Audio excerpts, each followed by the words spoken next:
Hello, I'm Michel Langevin from Voivod, and you're watching Noise Magazine podcast.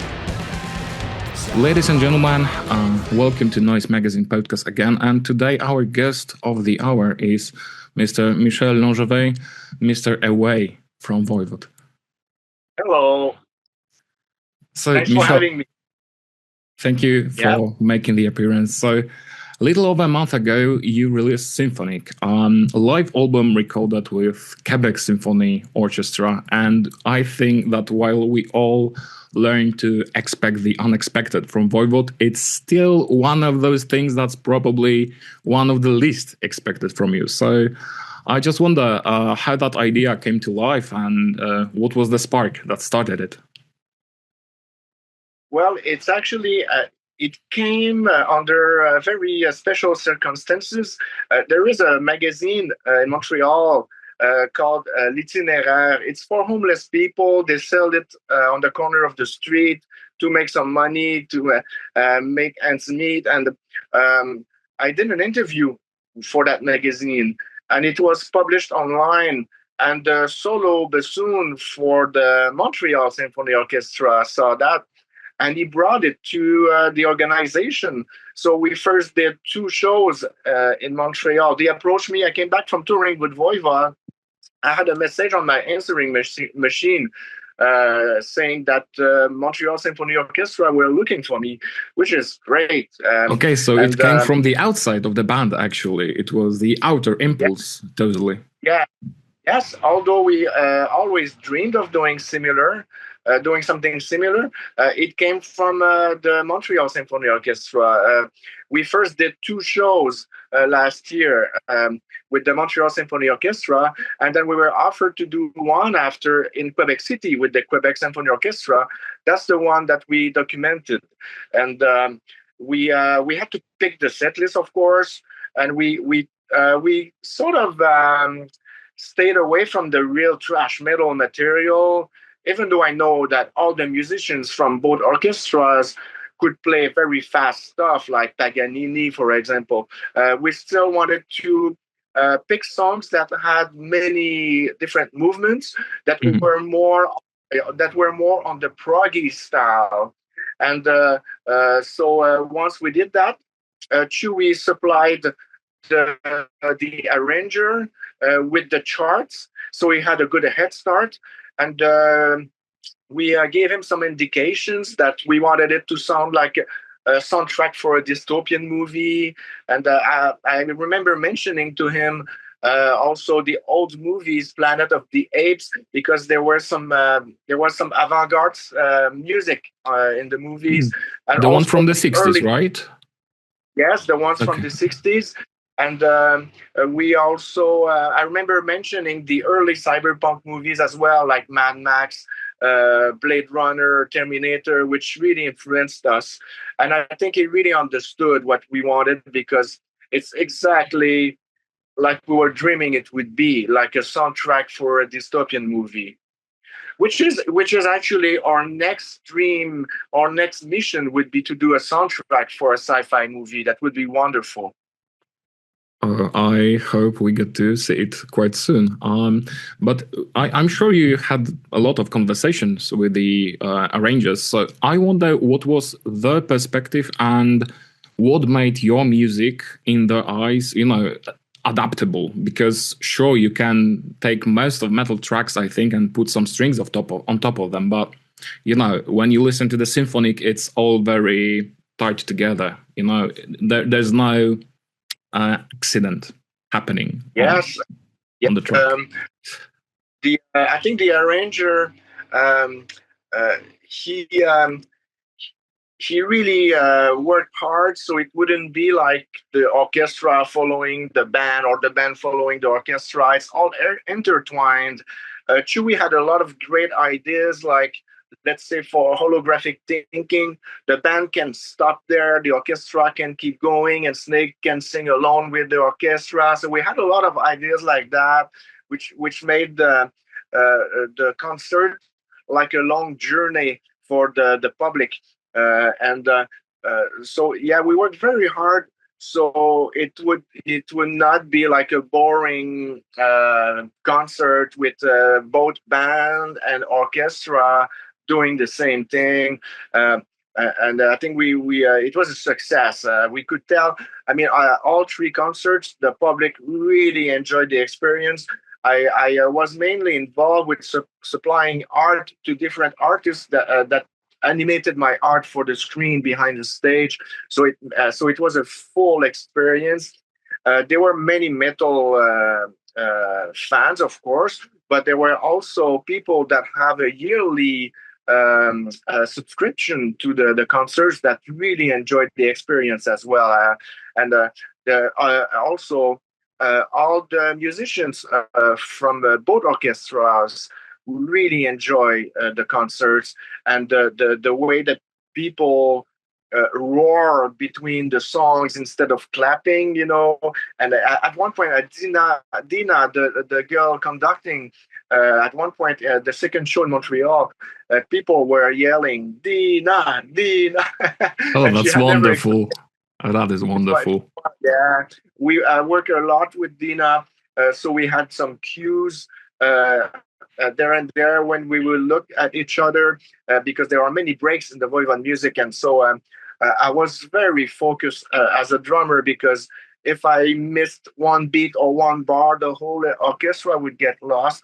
So I followed Dina's gestures very closely, and thankfully she has very frank movements, very precise. So we have another concert in January 30 in next year in our home. Yeah, it's in our hometown where we formed in 1983 with the local orchestra. It's going to be quite an experience. So still, as a band, you had to follow the conductor throughout the entire gig? It was back and forth. She followed the band, and the conductor, Dina, followed the band, but we followed the orchestra, and everybody was very focused, I'm sure. And I was really impressed with the percussions. I went and checked what they had percussion-wise, and it was almost like exotica percussions. It was great. So you mentioned earlier that you had to be quite selective with the work you used for the arrangements, and I wanted to ask if perhaps there were any tracks that you really wanted to do, but you saw that they wouldn't work, but perhaps it would be cool to do them one day, to find a way to arrange them for orchestra. I can't think of a track that we put aside. Really, I knew that Nuclear War would sound like a very scary military march with an orchestra. It worked very well, and also we had songs that were sort of screaming for being adapted to a classical environment, like The End of Dormancy, and the one from Kinetic Technology. Hold on, it skipped out of my mind. Forgotten in Space was very influential. It was influenced by Mad Max 2 and the soundtrack of Mad Max Road Warrior, and we thought it'd be a great experience with an orchestra. It worked very well. And there's also the Pink Floyd song Astronomie Dominée that we really wanted to try with an orchestra. Of course. And it was wonderful. But I can't think of any song that we wanted to do that we couldn't. The only restriction that we had was that we could only play. We could not play more than 90 minutes. Because then you have to pay a huge fee to the union. Okay. So we kept it at 12 songs, which is fine. It's absolutely fine. Even though I love long albums that you can immerse yourself into, I'm telling you, 90 minutes for metal experience is more than enough, truly. So I'm glad you mentioned Pink Floyd because I wanted to ask where this desire, this dream to have a symphonic album as well was born in the first place. Because, of course, there are albums such as Atom, Heart Mother, or I don't know, most of the electric light orchestra output. But I wonder if your love for connecting symphony with less traditional music comes from the place of progressive rock, or perhaps it's the realm of the symphonic music itself. What's the...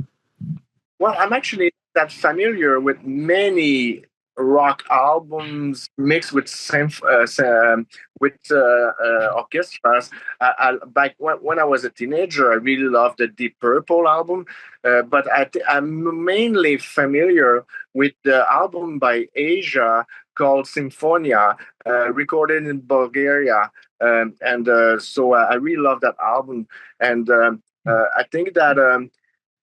The best way to do, of course, there is the Emerson, Lake and Palmer at the Montreal Olympic Stadium. That's a wonderful album.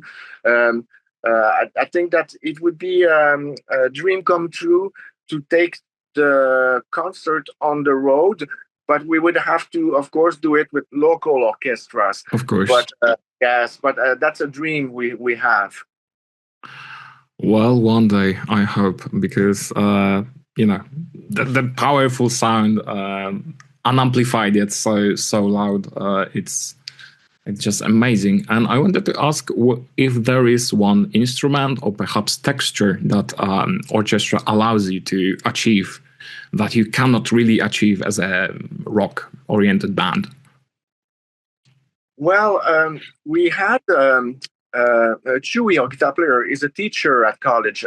He teaches jazz music and is very well versed in charting material. And so we had some wonderful experiences in studio where we had like a string quartet or a brass quintet.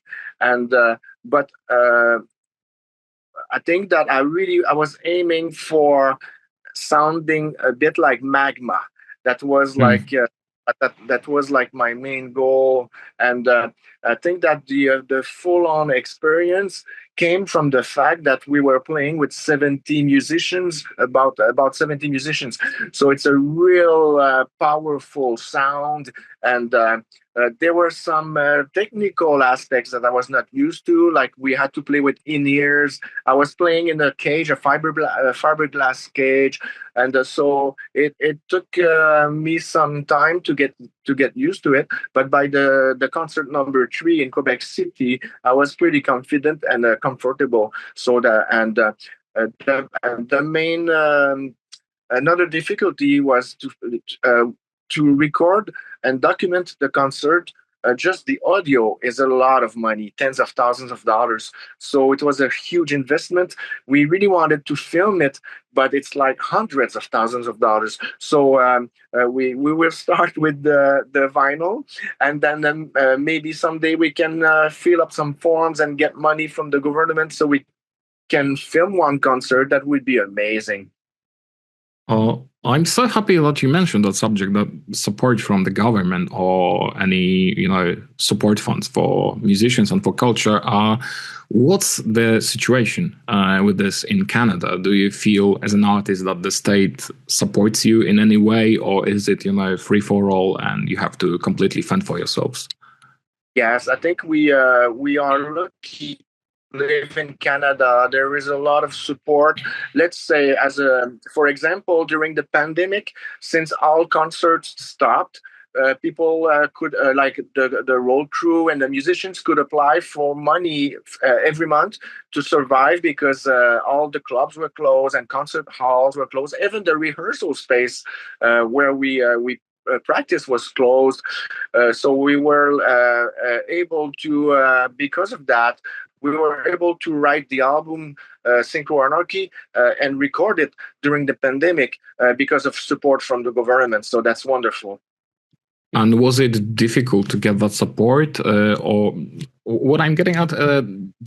Was it really widely available, or only for really experienced artists with a lot of stuff in the portfolio, or anyone could apply for it? No. Yes, and not only musicians, anybody that was affected by the fact that there was no activity anymore, not only in the music sector, but all kinds of workplaces where, like the bars, and and so many people could apply and get a monthly fee, in a way, to survive. While there was no activity, and it was very particular. And in Canada, we had quite a good amount monthly, so we could actually pay the rent, eat, and all that. So it's really wonderful. That's great to hear. I'm really curious about this stuff because right now in Poland we have quite a heated debate about retirement money for artists. So, it's very valuable to get a perspective from different parts of the world. Yeah. And to switch the subject a bit, do you have time for video games? Is it something that interested you in any amount at any part of your life? Not necessarily. I used to play on my Commodore Amiga when I was doing art for the band in the 80s. But I was never really a gamer. I sort of kept myself from becoming a gamer because I love the designs and I would be totally addicted to it, I'm sure. But I was very involved, like the three other members of the band, in the video game that's going to come out, Voivod, the Nuclear Warrior. This is exactly what I wanted to talk about. I supplied a lot of low-res designs that reminded me of when I was doing the art for the Dimension Hatros videos or the Nothing Phase booklet and cover art, and Chewy is involved with turning the music into some sort of 8-bit style soundtrack for the video game. Rocky is testing the game, is the gamer in the gang. And Snake is doing the voice of the main character. Okay. It should come out soon. We're almost done with it. We had I'm following I'm following it since the Kickstarter days, so I'm really excited about it. It's really the last steps. We had promised the Chaos Monger Studios new music for the video game, and that's what we're doing right now. Chewy is writing the scores for music that we wrote recently, but it's part of the next studio album. Actually, in between tours, we are writing and recording a new album, and it was in January that we recorded 3 songs. And then when we are done with this tour, and we have a small run in Canada in September and a small tour in USA in October, then we can get back to recording and writing.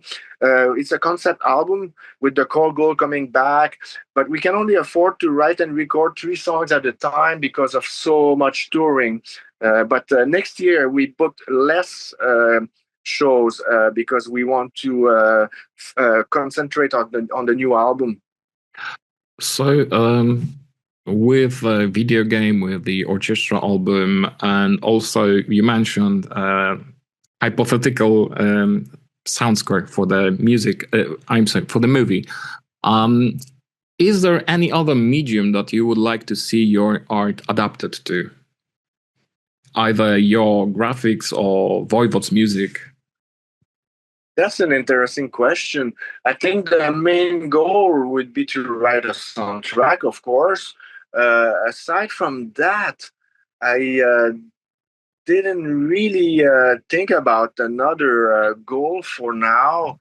I would love to personally collaborate with my favorite artist, Peter Hamill from Vandergraaf Generator. That's something but as a band, I didn't think of anything in the future aside from writing a new album. And that's a good question, actually. Maybe I should think of another project that we can start working on. Never idle hands, right? So, Yep. one last thing I wanted to ask about Symphonic is the album cover, because in all your work you've done for Voivod, you are using very restricted color palette, and this is no different case with this symphonic cover art. However, it's, I think, most saturated in your career, because all of the artwork, okay, there are some bold reds, I admit, but with these rich brass tones, these reds, these yellows, I think only Nothing Face demos had this really, really in-your-face yellow cover, but I wonder what pushed you in that direction here, what made you choose this color palette, and what this restriction around the color palette allows you to do as an artist.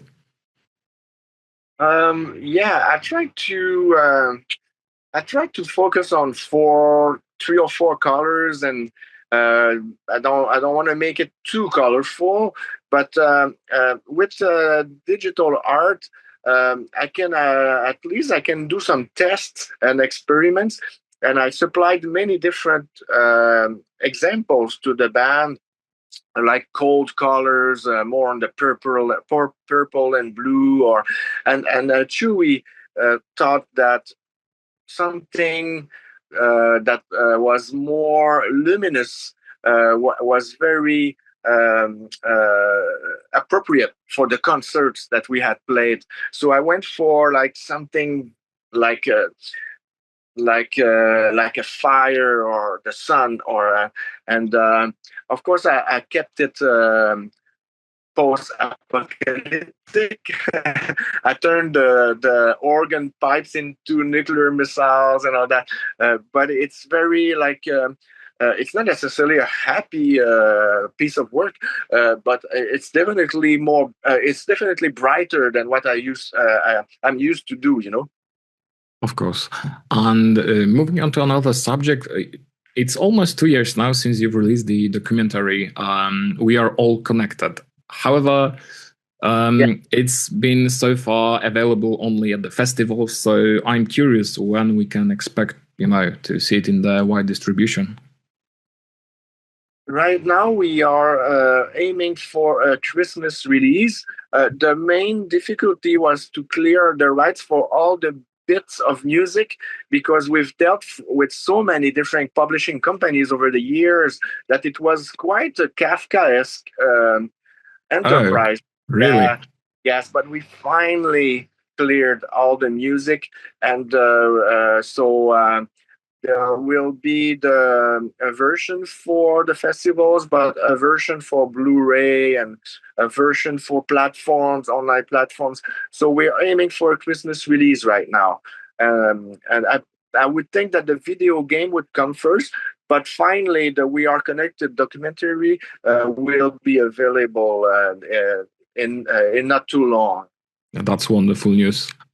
And with the next question, I'm sure you're getting this a lot, but I'm not gonna ask if, I'm gonna ask when, because I'm manifesting stuff here a bit. When can we expect a full-blown cover album by you guys? Because you've done so many covers throughout your career. When can we expect finally the nice, beautiful release with all of them? Oh, that would be great. Then I could probably try to play drums on a Van der Graaf generator cover, and I'm sure Chewy would have ideas like cardiacs, and so it's definitely something that we talk about quite a lot. And also, after we did the Margot Tales re-recordings for the 40th anniversary of the band, the Century Media started to mention that there are a lot of covers of Voivod online live or demos, and that would be great to do something one day. And we the last couple of years, we did a cover of the Ramones, Zero Zero UFO, for a tribute album. We did World War III by DOA for a tribute album. So we always love to do that. We did Dead Kennedys, Bauhaus, the Stooges. We did tons of covers over the years. It'd be really amazing to do a cover album. That's something that's for sure. Okay, so lastly, with documentary, with live album, with symphonic orchestra, which is for many bands the crown jewel, also adapting your stuff to other media, and finally 40 years of very very fruitful career. I wonder, looking back, what's your perspective on what you're doing right now with the band, the pressure, the hunger, the goals? I know it's very perhaps undefined question, but I wonder, how do you approach your career in a very mature stage that of your career? Do you still feel hunger for the adventure? Do you feel a lot of pressure? Yeah, of course. Uh, we try not to repeat ourselves. That's difficult. I try not to do the same beat all the time. I think that I don't get too nervous anymore. Although at the first symphonic concert, I remember going down the corridor while the orchestra was playing the intro, and I had to tell myself, "You can do it." And there were some beautiful moments in our career, like during the Ozfest when Jason Newsted was playing with Voivod and Ozzy, and opening for Rush for the Nothing Face album, and of course the symphonic concerts. So all these beautiful experience I will remember forever. What always brings me back to music whenever there is an obstacle where we have to stop. Let's say when Piggy passed away in 2005, or when we had the bad crash in Germany in '98 and Eric was at the hospital for almost a year.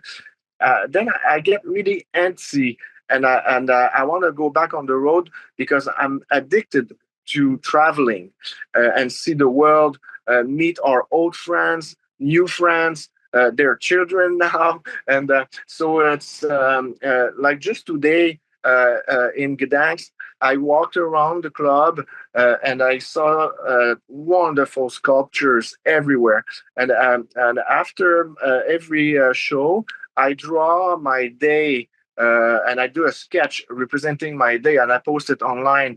And it's traveling keeps me going. And I've been doing Voivod for 43 years now, and we've been traveling a lot everywhere. Of course, there are places that we still need to go that are opening to metal, like in India or China, and so some places in South America we haven't been to. So it's such a drive for me to travel, and that's really what keeps me in Voivod all the time. And we had 5 lineups. I was there all the way through. Countless albums. I lost counts. I lost count of all the albums. I'm proud of every album. They are like my children. So I feel great physically. At it was around 99 or 2000. I went to see in Montreal. I went to see White Snake, and I saw Tommy Aldridge playing drums for 90 minutes nonstop with double kick and everything. And I thought, if I want to be that person, I better take care of myself. So I eat properly. I don't party on the road, and I think I'm still good for quite a few years with Voivod. Okay, thank you so much, and I wish you a wonderful time in Poland. And thank you again. Thank you very much for having me. And we love Poland. We have such a great public. I'm sure the show tomorrow in Gdansk and the one in Warsaw in a couple of days, I'm sure they're going to be amazing experiences for us.